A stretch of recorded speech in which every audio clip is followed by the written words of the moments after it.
দাদা বৰ্তমান চৰকাৰৰ কাম কাজত আপুনি সন্তুষ্ট হয়নে? ঠিকে আছে বাৰু এনে 2024 কি ভাবিছে? আহিব লাগে বিজেপি চৰকাৰে এতিয়া আৰু ৰাইজৰে কথা আমিতো অকলে কলে নহব নহয়।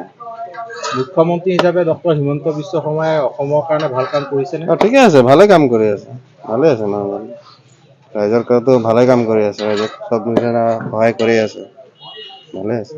ভালেই ভাবিছো। বৰ্তমান চৰকাৰৰ কাম কাজত কাম ঠিকে আছে, কাম ঠিকে আছে। ঠিকে আছে, বঢ়িয়া। 2024 কি বিচাৰিব? এই আৰু এইখন চৰকাৰে বিচাৰিব নে বেলেগ? চৰকাৰ আৰু এইটোৱেই বিচাৰিব লাগিব। এইটোৱে বিচাৰিব।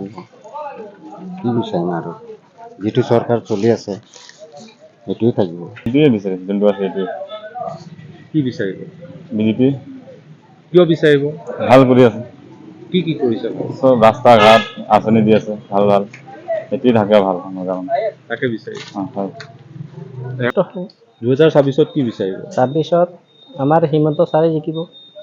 কিয় জিকিব বুলি ভাবিছে? জিকিব আপোনাৰ তেওঁ কাম কৰিছে না অসমৰ কাৰণে। আপোনাৰ যিবিলাক চাকৰিবিলাক পাইছে দুখীয়া ঘৰৰ ল'ৰাবিলাকে বিনা পইচাত, সেইটো কংগ্ৰেছৰ দিনত পোৱা নাই। প্লাছ ৰাস্তা ঘাট, অৰুণোদয় আঁচনি বহুত দিছে, সেইকাৰণে মই ভাবোঁ চৰকাৰটো